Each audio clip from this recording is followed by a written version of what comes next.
Good morning.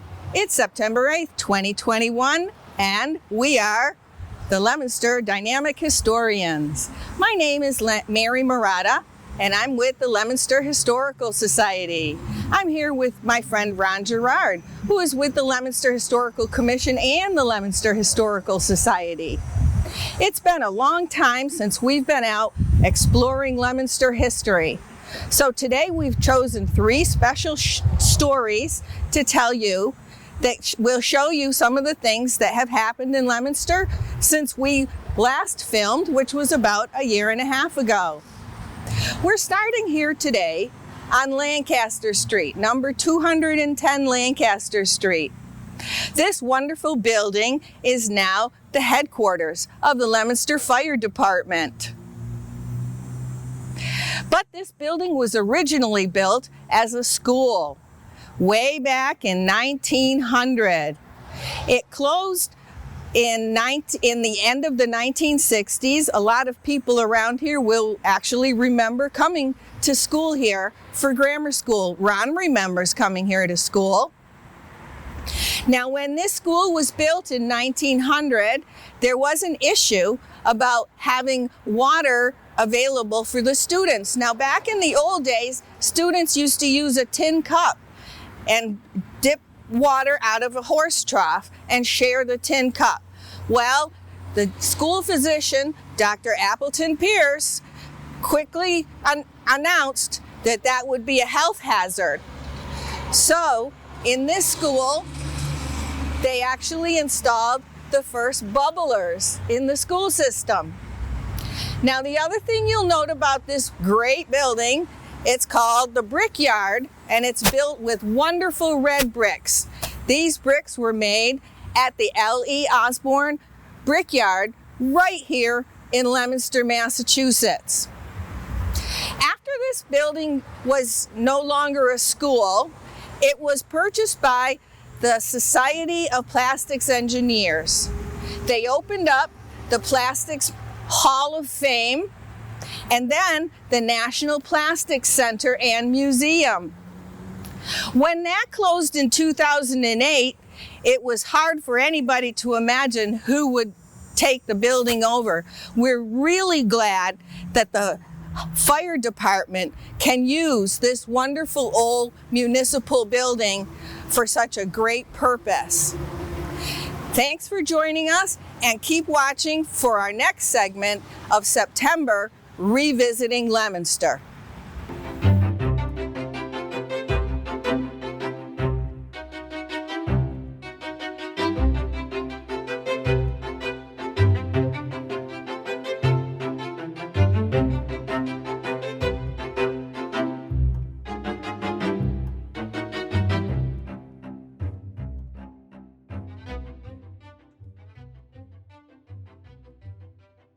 Revisiting Leominster, September 8th, 2021, Part 2. We're downtown at the Leominster Downtown Historical District to visit the oldest building in the Leominster Historical District. This is the Balch Place. The Balch Place was built in 1830 for Captain Balch, who was an innkeeper in Leominster Center. Now, this house is a residence, and it has been a residence ever since it was built, and indeed, it is the only residence left in the historical district.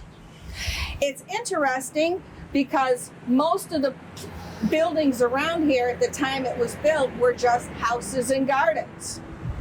It's also interesting because it's made from red brick that was made at the L.E. Osborne Brickyard, just like the Lancaster Street School. Get out there and check out the Leominster Downtown Historical District. Join us next for Part 3 of Revisiting Leominster.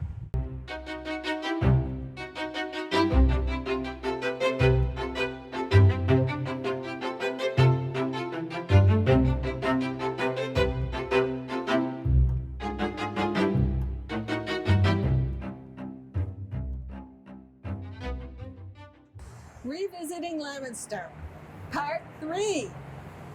We're now downtown at the Monument Square, the center of Leominster, right in front of the N.G. Woods building. Now, what brings us here today is finding a collectible plate at the Historical Society. Hi everyone, welcome to the Leominster Historical Society. We're here today to take a look at the collection of fine china. This is the Rollin B. Andrews Fine China Collection. Our latest acquisition was this beautiful piece with the gold filigree around the outside. It has a picture of downtown Leominster in the middle.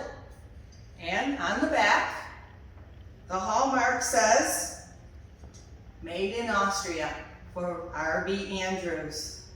Look for R.B. Andrews China when you're out looking at antiques. It's another fun way to enjoy Leominster history. It was a very interesting plate because it had a picture of old-time Leominster on one side and it had a hallmark on the other side that mentioned that the plate was made in Austria for Rollin B. Andrews. And we wanted to know, when was this plate made and who was Rollin B. Andrews? Well, a little research and we found out that Rollin B. Andrews ran a variety store in downtown Leominster. From 1895 until 1918, his variety store was right here where the Fix is, the burger place. And what he did was he ordered fine china to be made in Europe that showed different places in Leominster from the old days. Some were mugs, some were plates, and it was an interesting and collectible way of remembering old-time Leominster. So if you're out there in the flea markets or bargain basements and you see some old-time plates that have pictures of Leominster in the center, check the back. It may be a collectible R.B. Andrews plate. Thank you for joining us this time, September 8th, for the Dynamic Historians Revisiting Leominster. We hope you had fun. We certainly did. And we look forward to seeing you again next time on Revisiting Leominster.